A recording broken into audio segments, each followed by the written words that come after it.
संसार कसला पडतोय, तब्येत आणखी बिघडणार आहे हिची, आणि त्यासाठी पूर्ण तयारी झालीये.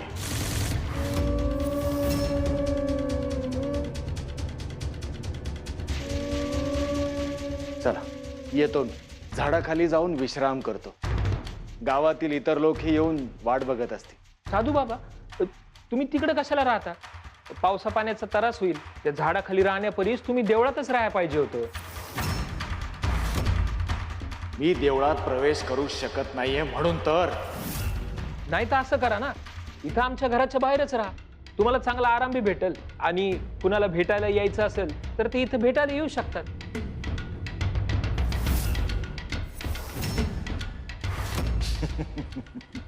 हेच तर हवं होतं मला. हरकत नाही. तुम्ही इतका आग्रह करतच आहात तर राहील इथेच, तुमच्या घरापाशी. वा वा साधू बाबा, तुमची कृपा आमच्यावर अशीच अखंड राहू दे. या, मी जागा दावतो तुम्हाला.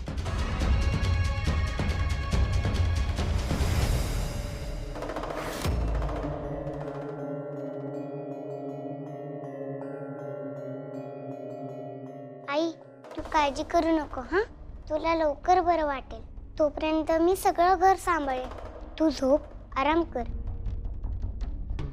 घरासाठी राब राब राबा, मर मर मरा, तरी घरच्यांची किंमत नाही. काम करा आणि एक दिवस असंच मरून जावा. मेल्यावर पण कुणाला फरक पडतोय?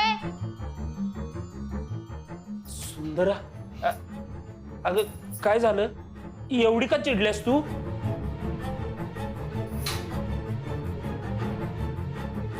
चिडू नाही तर काय करू? मोठा पराक्रमच करून आलात ना तुम्ही. आरतीचं ताट घेऊन ओवाळते तुम्हाला. म्या काय केलं? सांगत होते त्या महाराजांना घरी घेऊन या, त्यांचा मान सन्मान करूया, त्यांची सेवा करूया. तर नाही, हे तू सांगत होतीस? अगं हे तर मी सुचवत होतो. तू हे गुप्तधन तू ठेवाय नको होतस. आता ठेवलेस तर ज्यांनी मिळवून दिलं त्यांना काय द्यायला पाहिजे का नको? वय मीच सांगत होते, पण तुम्ही ऐकलं नाहीत. एक गोष्ट धड जमत नाही तुम्हाला. अगं आता एवढं फडफड करायला झालंय तरी काय झालं? समजा वाटोळ झालं.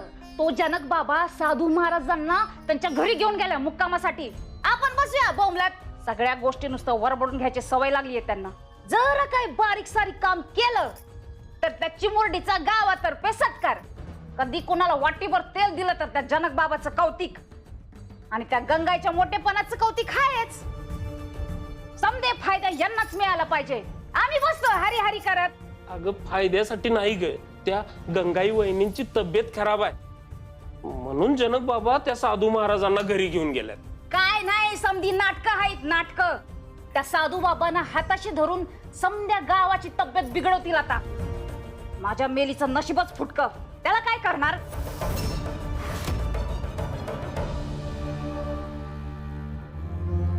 सगळं मी करते असं आईला म्हणलंय खरं, पण काम तर खूप आहे. साफसफाई वगैरे मी करेन, पण जेवणाचं काय? आईला आजारपणात काय द्यायचं काही नाही. मला जास्त काहीच माहिती नाही. काय करू मी? तू जाई, तुझी मदत हवी. मी आईसाठी काय करू, कसं करू, एवढंच मला सांग.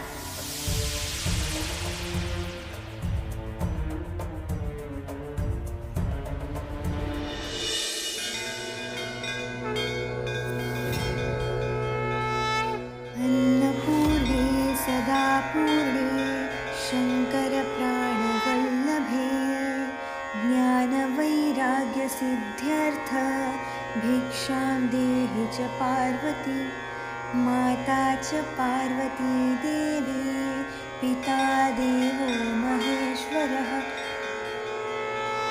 तू जाई, तू तुळजाई योगनिद्रेत आहे. आम्ही तिचंच रूप आहोत. देवी अन्नपूर्णा. अन्नपूर्णा देवी? मी ओळखलंच नाही. नमस्कार करते. हा,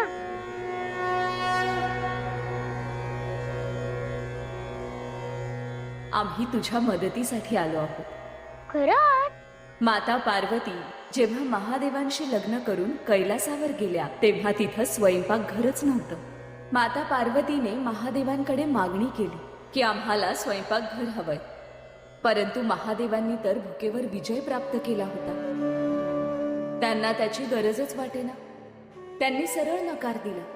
तेव्हा पार्वती देवी रागावल्या आणि भूलोकावर काशी येथे आल्या. तिथे त्यांनी अन्नपूर्णाचं रूप घेतलं, म्हणजेच आमचं. पार्वती देवी निघून गेल्यावर महादेवांना थोडीच राहवत आहे. महादेवांना त्यांचा विरह जाणवायला लागला. मग ते देवीच्या शोधात काशीमध्ये आले. तिथे त्यांनी अन्नपूर्णाच्या हातचं म्हणजेच आमच्या हातचं जेवण ग्रहण केलं. तेव्हा त्यांना मानवी जीवनातील भुकेचं महत्व समजलं. हो का?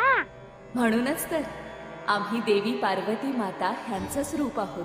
देवी, मग तुम्ही इथे माझ्या मदतीसाठी आलायत का?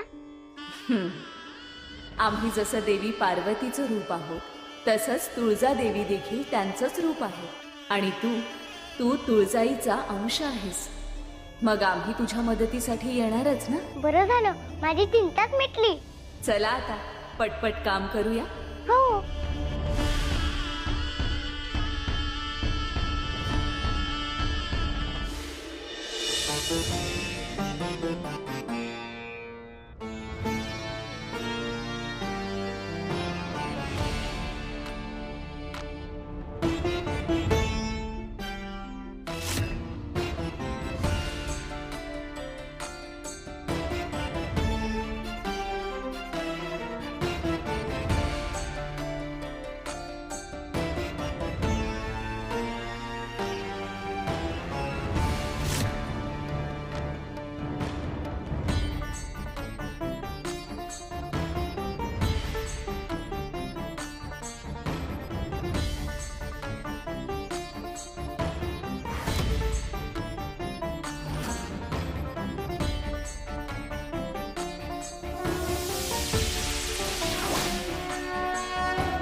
छान बनवलंस ग जेवण.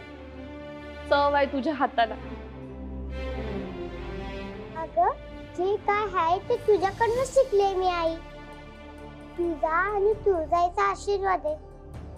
मग छानच होणार की सगळं.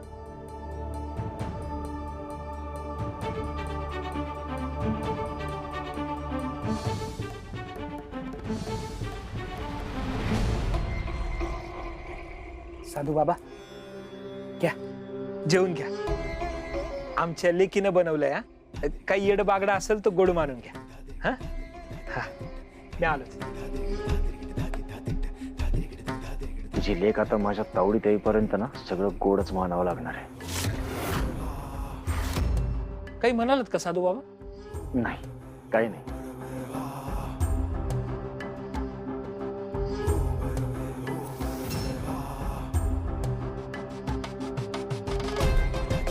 भूक तर लागलीच आहे. ही जगदंबा असुर राज्याची दासी बनेल तेव्हा काय प्रकारचं जेवण आपल्याला मिळेल हे तरी कळेल.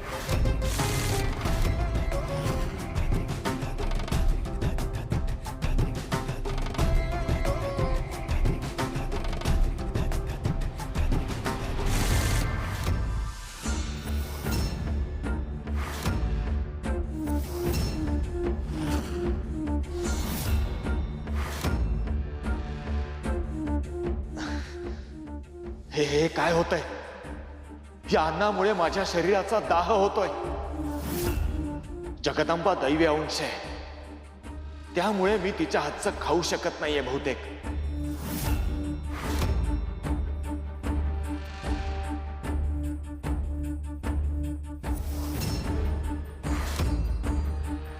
काय झालं साधू बाबा? जेवण आवडलं नाही का? नक्की काय होतंय हे याला कसं सांगणार? आता मी काहीही बोललो तर सगळं पितळ उघडं पडेल. साधू बाबा, चांगलं झालं जेवण.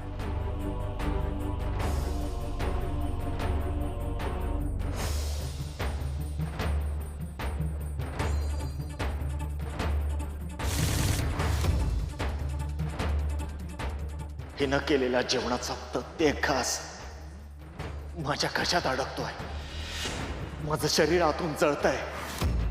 याची परतफेड मी करणार जगदंबे, नक्की करणार.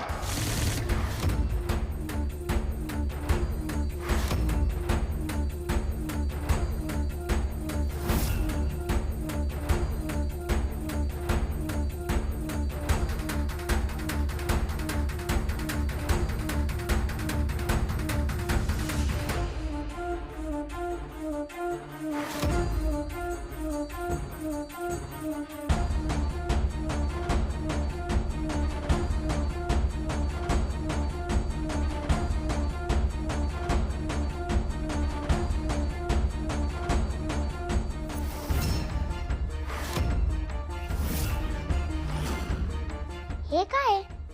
हा ताईत? आईच्या गळ्यात हे असलं कधीच बघितलं नाही मी.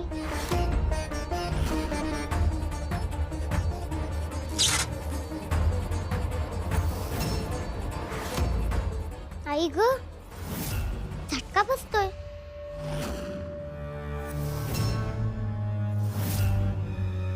ही नक्कीच कुठली तरी दुष्ट शक्ती आहे. पण या इकडे कुठून आली? आई त्या साधू बाबांना भेटायला गेली होती. त्यांनीच तर दिलं नसेल ना हे ताई.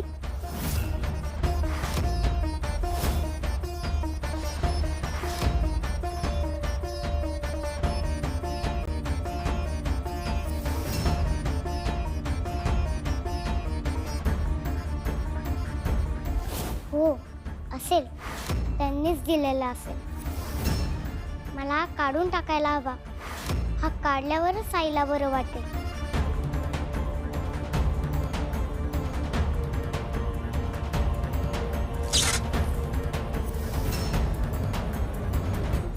यात खूपच काही शक्ती आहे. हातही लावता येत नाहीये.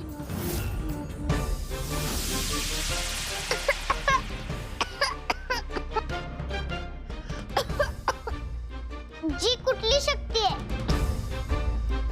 ती मला अडवते.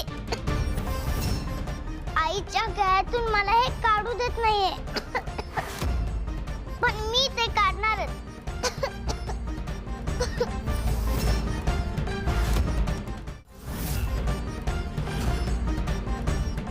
हे काय होते? मला भवळ येते. हा लवकरात लवकर काढायला हवा.